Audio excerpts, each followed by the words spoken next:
आप देख रहे हैं जय भारत टीवी। प्रधानमंत्री नरेंद्र मोदी 11 अक्टूबर को उत्तराखंड दौरे पर आ रहे हैं। कुछ महत्वपूर्ण कार्यक्रम उनके हैं। 2024 लोकसभा चुनाव से पहले बीजेपी इस दौरे को लेकर बेहद उत्साहित है।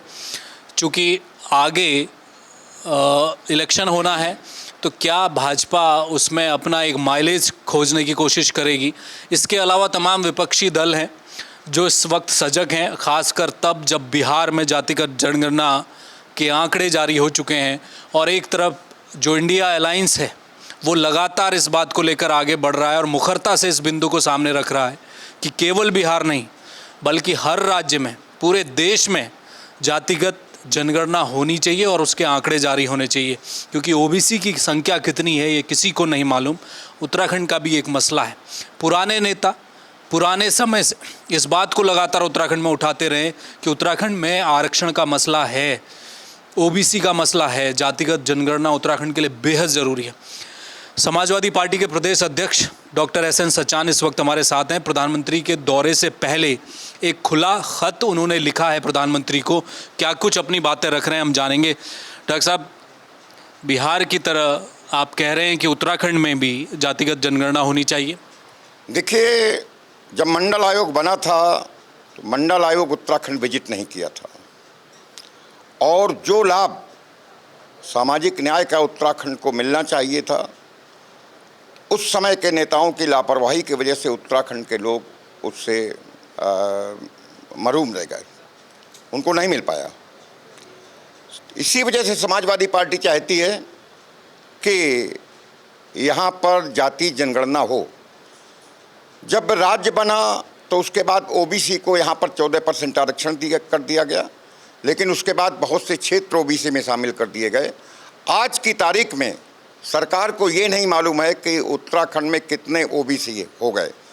उत्तराखंड में उत्तरकाशी, प्रतापनगर, टेहरी का, जौनसार, इसके साथ ही साथ पौड़ी की 10 पट्टियों में 8 पट्टियाँ, पिथौरागढ़ के 2 विधानसभाएं क्षेत्र ओबीसी में हो गए। नीचे ओबीसी की संख्या ऑलरेडी 18% है। तो समाजवादी पार्टी मांग करती है कि यहाँ पर भी जाति जनगणना हो। अगर जाति जनगणना नहीं होती है तो सबसे ज़्यादा नुकसान उत्तराखंड के लोगों को होगा। ये पता चल सके कितने ओबीसी हैं, कितने एससी हैं, कितने एसटी हैं। और इसी के साथ साथ हम, चूँकि प्रधानमंत्री जी आ रहे हैं, मैंने खुला पत्र जारी किया है कि एक प्रेस कॉन्फ्रेंस करें उत्तराखंड में और उत्तराखंड में प्रेस कॉन्फ्रेंस करके जो हमने मांगे उठाई हैं। अटल बिहारी वाजपेयी थे जब राज्य बना था 9 नवंबर 2000 को, हमको राजधानी नहीं दी। छत्तीसगढ़ और झारखंड को राजधानी दे दी थी, लेकिन उस समय भी हमारे साथ सौताला व्यवहार किया गया। तो कम से कम हम मोदी जी से चाहते हैं कि गैरसैंण को आप राजधानी घोषित करिए। ये कुमायूं और गढ़वाल मंडल के बीच में है। और कौशिक समिति जो माननीय नेताजी ने बनाई थी, माननीय मुलायम सिंह जी ने, उसमें भी रिकमेंडेशन थी। यहाँ के लोग 70% लोग उत्तराखंड के चाहते थे कि गैरसैंण राजधानी बने, लेकिन नहीं बनाई गई। पर्यटन प्रदेश हम कहते हैं, लेकिन पर्यटन का उद्योग का दर्जा अभी तक नहीं दिया गया।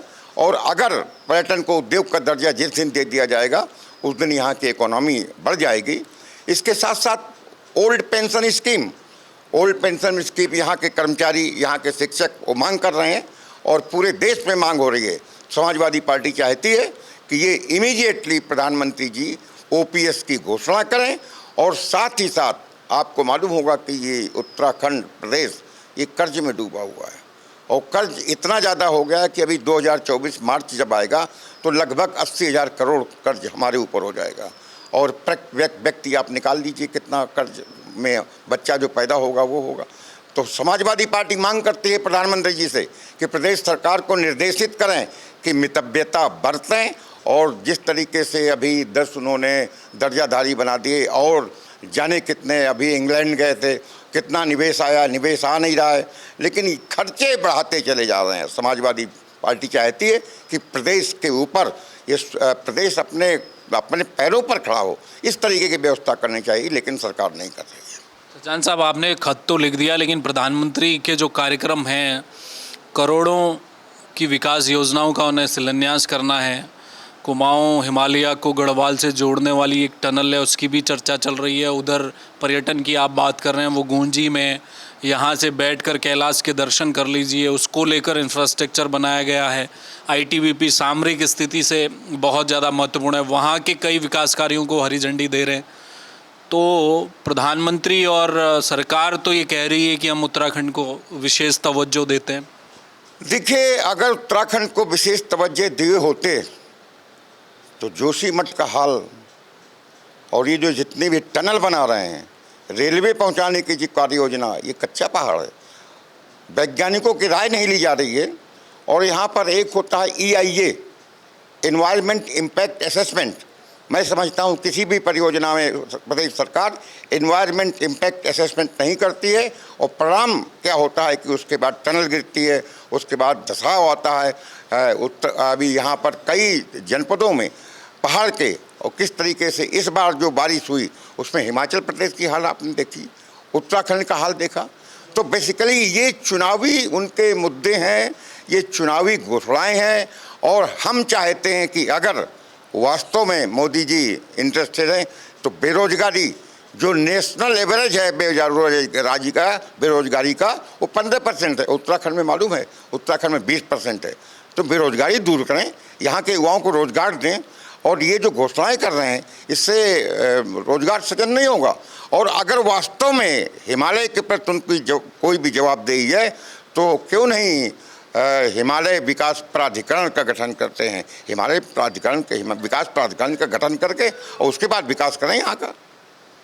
बिल्कुल, ग्रीन बोनस भी नहीं मिला, लंबे समय से मांग चल रही थी। और तो डॉक्टर SN सचान, जिनका कहना है कि खुला पत्र उन्होंने लिखा है, कुछ मांगे उनकी हैं। OPS का मसला तो चल ही रहा है, जातिगत जनगणना है।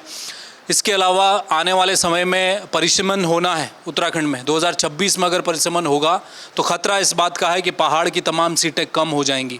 डेमोग्राफी पूरी तरह से बदल रही है, मैदानी जिलों में लोग आकर भर रहे हैं, पहाड़ खाली हो रहे हैं। ये भी एक बड़ा मसला है।